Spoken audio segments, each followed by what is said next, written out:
নমস্কার, welcome to my channel.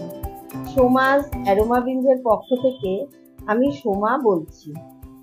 আমার আজকের রেসিপি তেঁতো চচ্চড়ি। ঘরে থাকা সবজি দিয়ে খুব সহজেই এটা বানিয়ে নেওয়া যায়। এটা যেমনই সুস্বাদু আর তেমনই স্বাস্থ্যকর। সম্পূর্ণ নিরামিষ ভাজা ভাজা এই তেঁতো চচ্চড়ি একবার এইভাবে রান্না করে দেখুন। যারা তেঁতো খেতে একদম পছন্দ করেন না তারাও চেটেপুটে খাবেন। রেসিপিটা ভালো লাগলে লাইক করে চ্যানেলটা সাবস্ক্রাইব করে দেবেন নতুন নতুন ভিডিও দেখবার জন্য। তাহলে আসুন ভিডিওটা শুরু করা যাক। তেঁতো চচ্চড়ি বানাবার জন্য আমি এখানে কিছু সবজি কেটে নিয়ে নিয়েছি পেঁপে, মিষ্টি কুমড়ো, বেগুন, আলু আর উচ্ছে। সমস্ত সবজিগুলো লম্বা করে কেটে নিয়ে ভালো করে ধুয়ে নিয়েছি। এবারে একটা মশলা তৈরি করে নেব।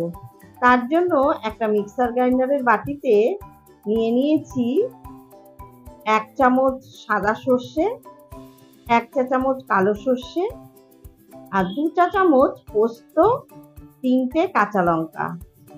অল্প জল দিয়ে এগুলোর স্মুথ একটা পেস্ট তৈরি করে নিলাম। এবারে এটাকে এক সাইডে রেখে দিলাম। এখন গ্যাসে কড়াই বসিয়ে কড়াইতে দিয়ে দিলাম পরিমাণ মতো সর্ষের তেল। তেল ভালো মতো গরম করে নিয়ে প্রথমে তেলের মধ্যে দিয়ে দিলাম লম্বা করে কেটে রাখা আলু, উচ্ছে আর পেঁপে। এগুলো যেহেতু একটু শক্ত সবজি তাই এগুলো আগে একটু ভেজে নেব। সবজির মধ্যে দিয়ে দিলাম সামান্য একটু লবণ, তাতে সবজিগুলো একটু নরম হয়ে যাবে। এবারে ভালো করে নেড়েচেড়ে মিডিয়াম ফ্লেমে ঢাকা দিয়ে সবজিগুলো একটু নরম করে ভেজে নেব। 3 থেকে 4 মিনিট পর ঢাকা ওপেন করে একটু নেড়েচেড়ে ভেজে নেওয়া সবজিগুলো কড়াই থেকে তুলে নিলাম। এবারে তেলের মধ্যে দিয়ে দিলাম লম্বা করে কেটে নেওয়া কুমড়ো আর বেগুন আর কুমড়ো মিনিট 2 হাই ফ্লেমে ভেজে নেব। এগুলো যেহেতু নরম সবজি তাই এগুলো বেশিক্ষণ ধরে ভাজার দরকার নেই। মিনিট 2 হালকা লাল করে সবজিগুলো ভেজে নিয়েছি। এবারে ভেজে নেওয়া কুমড়ো আর বেগুন কড়াই থেকে তুলে নিলাম। সমস্ত সবজি ভাজা হয়ে গেল। এবারে কড়াইতে আরো 1 টেবিল চামচ পরিমাণে সর্ষের তেল দিয়ে দিলাম। তেলের মধ্যে দিয়ে দিলাম 6টা বিউলির ডালের বড়ি। মিডিয়াম ফ্লেমে বড়িগুলো হালকা লাল করে ভেজে নিয়েছি। এখন ভেজে নেওয়া বড়িগুলো কড়াই থেকে তুলে নিলাম। ওই তেলেই দিয়ে দিলাম 2টো শুকনো লঙ্কা আর 1/2 চা চামচ কালো জিরে ফোড়ন। লো ফ্লেমে ফোড়নটা 15 থেকে 20 সেকেন্ড মতো ভেজে নিয়ে দিয়ে দিলাম পরিমাণ মতো হলুদের গুঁড়ো। হলুদটা একটু জলের মধ্যে গুলে এর মধ্যে দিয়ে দিলাম। কয়েক সেকেন্ড নাড়াচাড়া করে দিয়ে দিলাম পরিমাণ মতো লবণ হলুদের সাথে একটু নেড়েচেড়ে দিয়ে দিলাম আগে থেকে পেস্ট করে রাখা মশলাটা। যে মশলাটা আমি পেস্ট করে রেখেছিলাম সর্ষে, পোস্ত আর কাঁচা লঙ্কা, সেটা দিয়ে দিলাম। আর দিলাম মশলার বাটি ধোয়া সামান্য একটু জল দিয়ে মশলা একটু এখন কষিয়ে নেব। তবে সর্ষে পোস্ত খুব বেশি কষানোর দরকার নেই।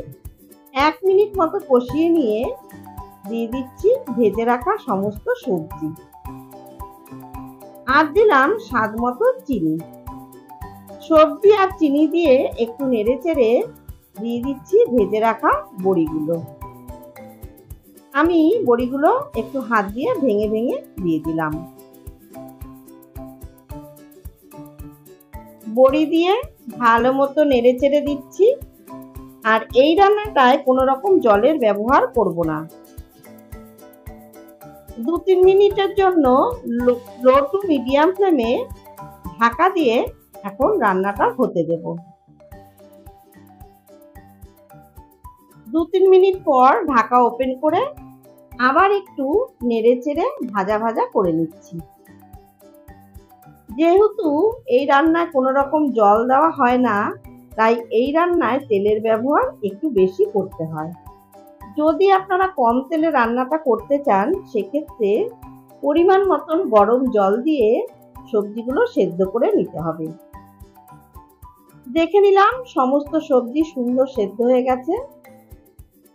তৈরি হয়ে গেল ভাজা ভাজা তেঁতুল চচ্চড়ি।